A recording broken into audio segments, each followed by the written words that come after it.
we're expecting those tariffs to go in on China. Tomorrow we're expecting a retaliation.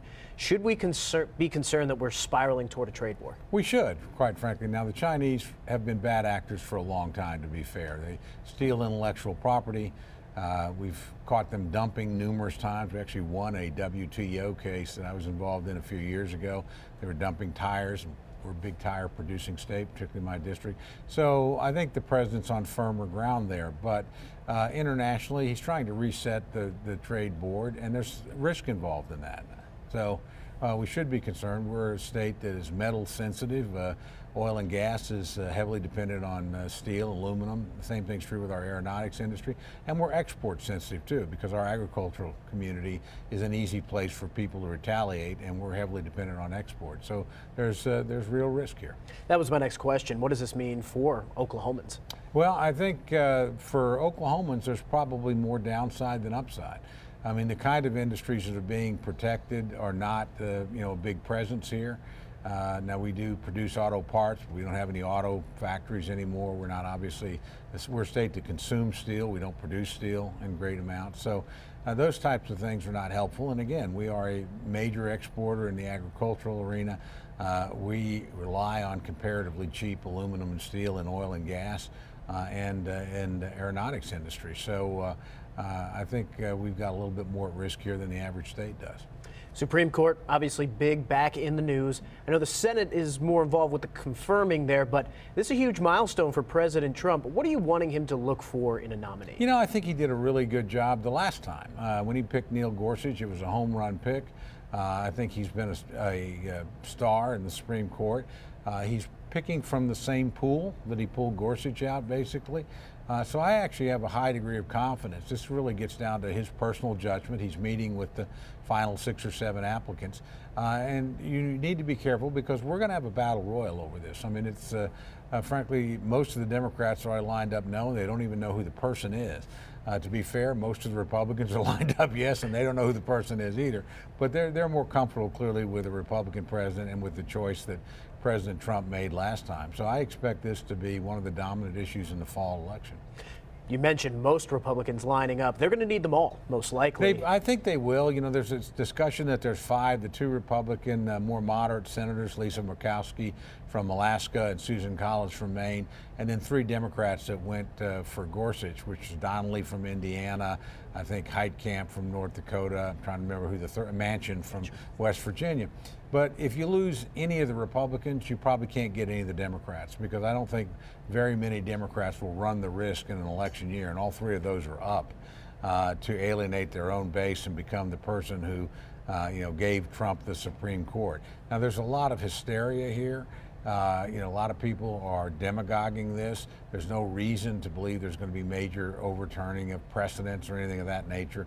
That would be years away any event, because you have to have a court case to work its way through the Supreme Court. So I think, again, there's a lot of chest beating going on.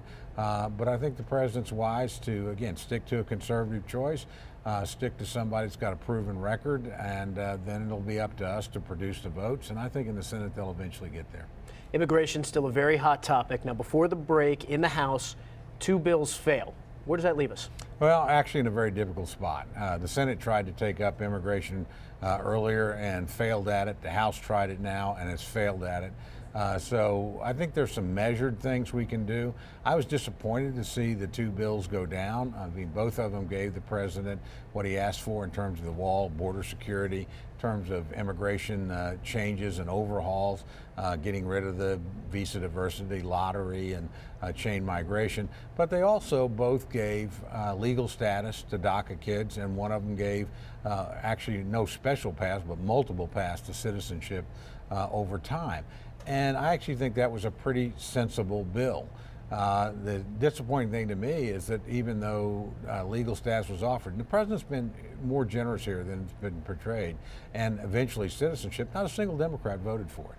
I mean, I think they really like to use the issue rather than solve the problem. I think the president's actually put in his 4 pillars proposal, which was the second bill that went down, really a pretty reasonable compromise on the table, but you can't get any Democrat to get up and give him any credit when he's made some major concessions on legalizing the entire DACA population, not just the enrollees, and granting a road to citizenship. The other side ought to be thanking him for that, not throwing rocks at him. You didn't seem too surprised that votes would fail, but were you surprised that last compromise bill, how badly it failed? I mean, it split our Oklahoma congressman. It did. Not really. I mean, one of my jobs in Washington is to work as a whip on the Republican side, trying to put together the votes. And there's always a certain momentum in these things. And if you get close and it looks like you're going to win, things break your way. If you're closing, but people know you're not going to make it, they start breaking the other way because they don't want to go home and explain a failure. It's always easier to explain a no vote than a yes vote. And you're in an election year, so a lot of members are just making political calculations.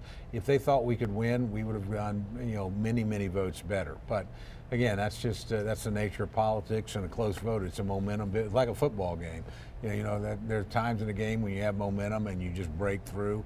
It's the same thing in terms of assembling coalitions on the House floor. We seem so divided on this, despite the huge backing for change. Any shot this gets done before the midterms? No. I think we could do some limited things. I think there could be some legislation that will, hopefully make it clear we're not going to divide families. I think that's something people on both sides actually don't want to do. Second, I think we can get some more money. We can move toward the wall. Couldn't get it entirely funded, but I think in the negotiations there's a way to get the president some of the additional border security he wants. We've been able to do that the last 2 years in budget negotiations, not as much as he would want, but more. And so those things are possible, but I think until the American people make a definitive decision, and I don't expect that, sadly, anytime soon. Again, I think the basis for a reasonable compromise was here. Legal status particularly for DACA children or young people that were here through no fault of their own, in many cases have no home to go back to, and border security. But the fact we didn't get it done tells me we've got people on both sides of the issue that, again, would rather exploit it than solve the problem. Secretary of State Pompeo heading back to North Korea, first visit since the big summit in Singapore. What are you hoping to hear from him when he gets back? Well, first of all, I'm glad to see him going back. I served with Mike for 8 years, very close to him. Personally, I think enormously highly of him. He's #1 in his class at West Point, #2 at Harvard Law, successful business guy, tough as nails negotiator, smart as a whip. So look, he'll keep his eye on the focus. I think this is going to be a long process. I don't, the North Koreans have been involved in inappropriately in nuclear research and missile research for over half a century now. They've bamboozled 3 different presidents who thought they had a deal. President Clinton thought he had one. President Bush thought he had one. President Obama thought he had one. They all failed. So I think you need to sit down with this guy with a great deal of skepticism and a no-nonsense attitude and know what your goal is. I actually think President Trump has the right person in Pompeo and the right advisor in John Bolton, the National Security Advisor. Those are 2 hardline, realistic, eyes-open thinkers. They're not going to come back here and sell us a pig in a poke, in my view, but it's going to take a long time. I'm not sure the North Koreans yet understand how serious we are, so I expect some ups and downs in this process. I want to ask you about Scott Pruitt. You obviously know Scott very well.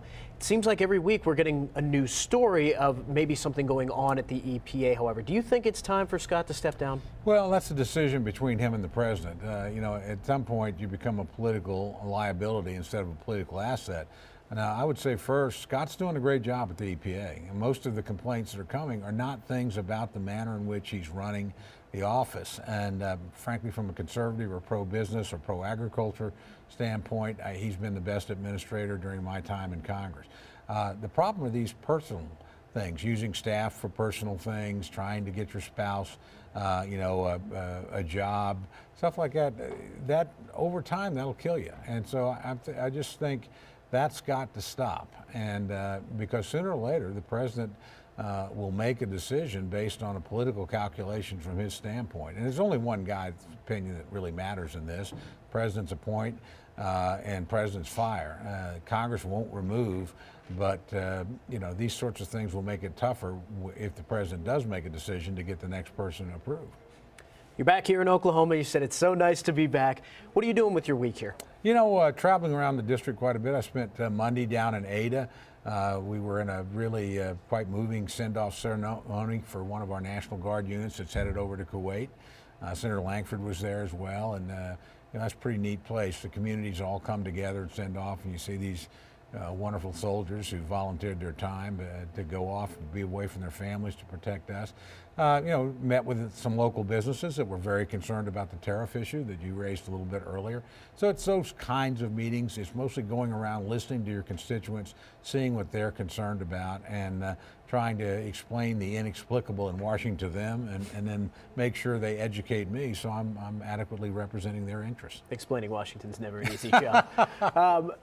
Mention the midterms. Midterms coming up. You're part of a midterm race, and overall, Republicans, they've got an uphill fight. Oh, they do. Look, I always tell people everybody should recognize nobody has a good midterm.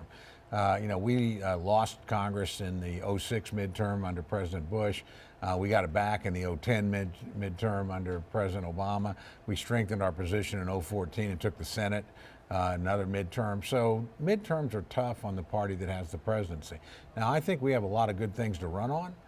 The tax reductions, the deregulation, frankly, the largest buildup in the military in a generation, really landmark legislation on human trafficking, veterans, and opioids.